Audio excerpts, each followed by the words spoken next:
সেভাবে কোনো শিক্ষাগত যোগ্যতার শংসাপত্র নেই তার কাছে।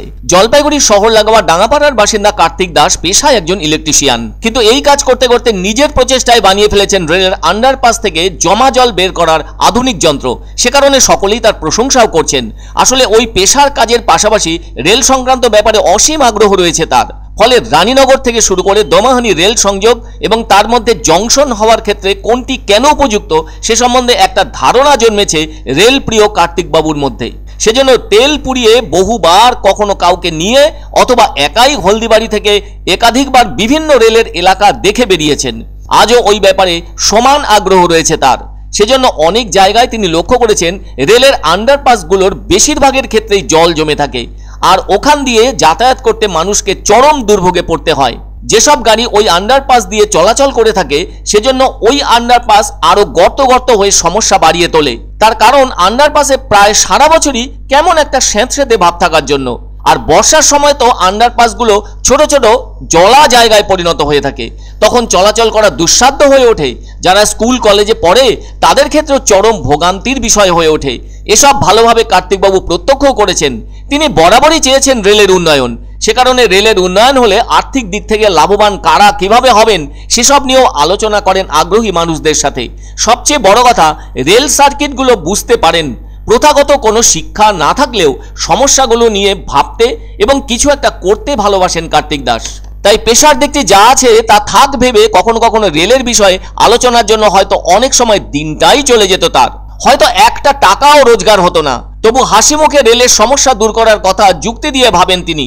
সে কারণে রেলের আরইউবি কিংবা আরওবি সংক্রান্ত ব্যাপার নিয়েও ভেবে চলেন আজও।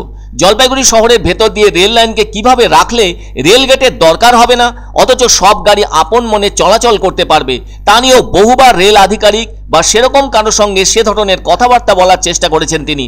আর রেল সংক্রান্ত ব্যাপারে কত কাগজপত্র তিনি একক প্রচেষ্টায় সংগ্রহ করেছেন তা দেখলে বিস্ময় লাগে। অনেক ধরনের রেল ম্যাপও তিনি সংগ্রহ করেছেন রেলের পজিটিভ কাজ হওয়ার জন্য। ওয়াইলেক স্টেশন হিসাবে দমোহনির গুরুত্ব বা রানীনগরের গুরুত্ব নিয়ে নানা কথা বলে থাকছেন তিনি। ফলে মাথার ভেতরে রেল বিষয়টি তার জন্য ভালোভাবে বসে গিয়েছে। সেজন্য সবসময় চেয়েছেন রেলের উন্নয়ন।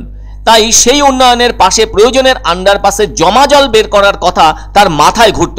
সেই থেকেই মানুষের কষ্ট লাঘব করতে এই যন্ত্র তৈরি করেছেন নিজের প্রচেষ্টায়। কার্তিকবাবুর মতে তার ওই যন্ত্র ওখানে বসানো হলে আপনা আপনি জল আন্ডারপাস থেকে বের হয়ে যাবে। এ ব্যাপারে 100% সঠিক বলে দাবি করেন ইলেকট্রিশিয়ান কার্তিক দাস। আবার ওই যন্ত্রের ভেতর জল ঢোকারও কোনো ভয় নেই।